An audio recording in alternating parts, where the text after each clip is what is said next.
Hi, I'm Ava from Ava's Heart. It's wonderful to be speaking to all of you. And I want to thank all of you so much for supporting our mission and tell you a little bit more about what we actually do. We're here to provide post transplant mandatory, no cost housing for families that otherwise can't get listed on the transplant list. I just wanted to share with you the inside of one of our houses. Um, it's really lovely, and there are some incredible things that happen at the house. Okay, this is Ava's house. It's hard to see because we have this beautiful tree in front. This is our front yard, and we have an amazing backyard as well. Now we're going to go into the front of the house. We have two families staying here today. Rather this month. This is the living room area.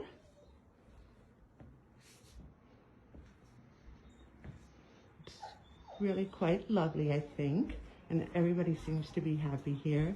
This is our kitchen and shared area. This is the dining room area, and there's enough for 6. And this is the laundry room, washer and dryer, so it makes everything easy. That's a room in the back that we're hoping to create into like a sitting area. That's the backyard. One of our families is at UCLA right now, and the other family is at clinic at UCLA right now. This is one of the bedrooms. The recliner is also used as a bed if the caregiver and the patient don't sleep together. It's really good for lung transplant patients because we found that many of them can't sleep laying straight down. They have their own closet. This is the bathroom. There's a bathroom behind the other bedroom. And this is the second bedroom. John, who's here, has an LVAD, so his mom has a lot of things to deal with and to take care of. And we have some pretty art. And the families seem to really get along, and they're happy here. So thank you for helping us make this possible. Here are some photos of people that have passed through our doors in the last 3 months. And here are some of the things that we do. We do puzzles, and we cook, and great friendships are built. I want to read you a little note that one of the moms who is at the house now wrote to the new mom that was coming in. Greetings, Karen. I just want to let you know that it was a pleasure meeting you today, and I hope to put your heart at ease that all will be well here at Ava's Heart House. Ava and the house are a godsend, and I want you to feel at ease here during your difficult transition with your daughter.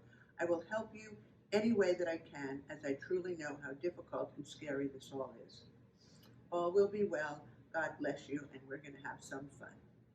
The thing that's so special about the houses is that it's kind of communal living, which, everyone has their own bedroom and their own bathroom, but the public spaces are shared. And what's been the most beautiful thing for me to experience is how the families get to know each other and interact with each other, and how lasting friendships come out of this. It just fills me with such joy because after my transplant, I didn't know anybody else that had a transplant. It was 11 years ago, and things have changed a lot since then. So for me, it's really important to stay in touch with all of the families that we help, and to kind of keep everybody up to date about what's going on. Due to COVID, obviously this year we're not doing our annual Ava's Heart Heroes Ball, and our open heart salons have been canceled because they're an in-person thing. So It took us a while to really find find a different way to go about fundraising, um, and so we just launched our It's Just One campaign, which you can see here, to donate $1 every month for a year. And we've only had it up for a couple of days, and we have people donating $13 a month and $5 a month. I have someone who donated $1 a day for the entire year, and hopefully, as it spreads out more into the transplant community and to the world, more and more people will get on board with it. We do have an incredible launch coming up with the It's Just One campaign, and we're going to create a dance called the Transplant Hustle. It'll be very simple, but I was a dancer in my past, and I worked with Gloria Gaynor, and I spoke with her, and she's allowing us to use the song "I Will Survive." So that's soon to come. The other thing that we chose to do during COVID um, was to partner with Syncardia, who's one of our partners. They make the total artificial heart, and during this difficult time, they decided to make incredible hand sanitizer.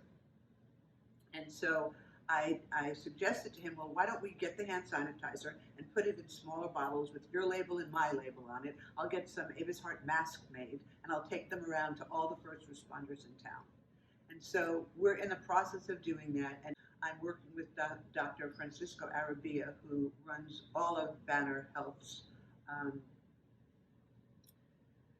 cardio departments and the transplant center at the new Banner Hospital in Phoenix. Dr. Arabia is also the king of the mechanical heart and works with all the mechanical device people um, on newest techniques. And he is good friends with Don Weber, who runs Syncardia.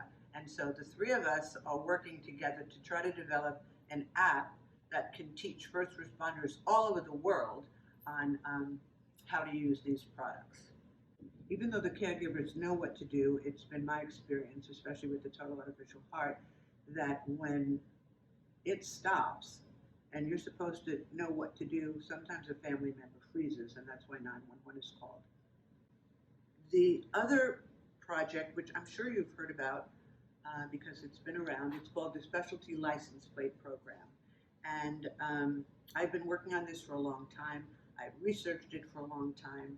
And that black and yellow plate last year made $27 million.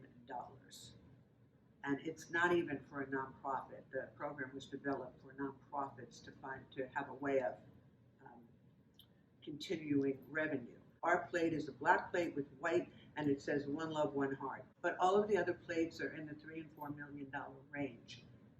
And I really know that black and white is much more appealing than black and yellow. To raise 150,000 more, but it looks like it's coming. I met an incredible man who didn't need post-transplant housing, but had 10 days where he had nowhere to go.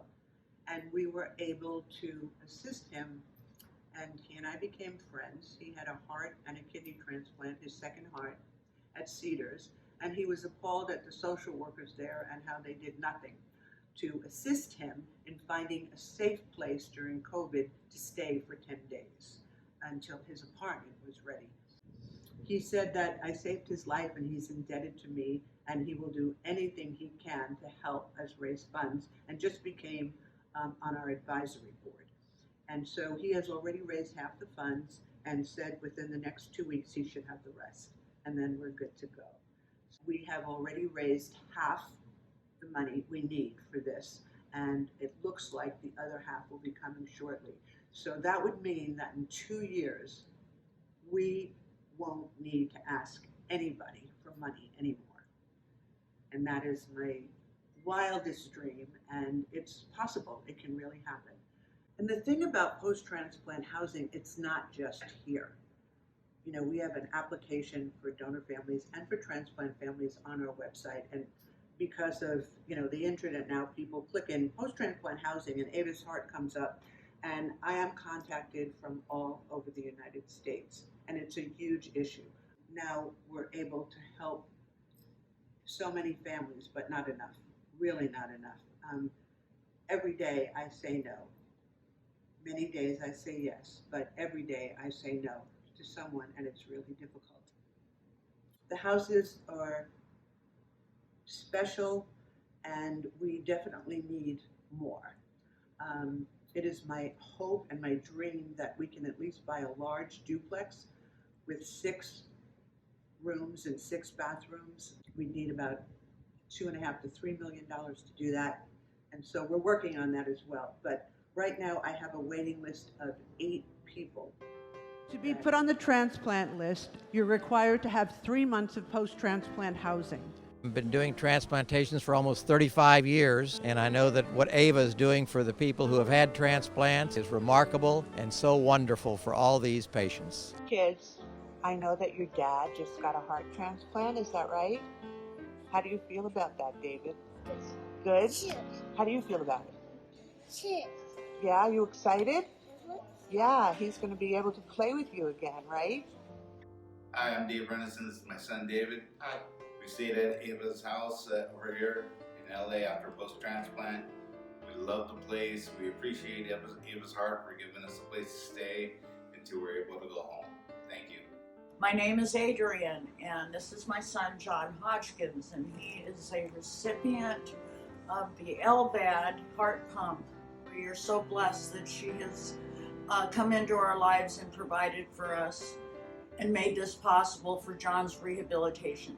I'm so glad you had a great time here at Ava's Thank you house. very much, ma'am. You're so welcome. Yeah. Love Thank you so much. Yeah. You guys very kind. Hi, my name is Rick Flores. This is my wife, Regina. We've been here at Ava's Heart House here in Los Angeles. I had recently had a single lung transplant at UCLA, having the opportunity to be in this home and not stress about anything. I don't know, I have no words to describe how grateful I am for the opportunity to have stayed here and experienced good recuperation time. My name is Gerald Koger. They call me Jerry. I had a lung transplant, and I'm grateful to be alive. And you're staying here for 3 months? I'm staying here to Ava's Heart Foundation, and I'm so glad that we stay here. I'm so happy. And hi Ava, I just wanted to say thank you for the help that you really helped us with, and it's really good. I just wanted to thank you, and I'm writing a paper so I can explain the things helping out my daughter that she's waiting for a heart transplant. So in a little bit of my words, I just have a little bit. Thank you very much. Oh, you're a wonderful dad. She's lucky to have you. Really.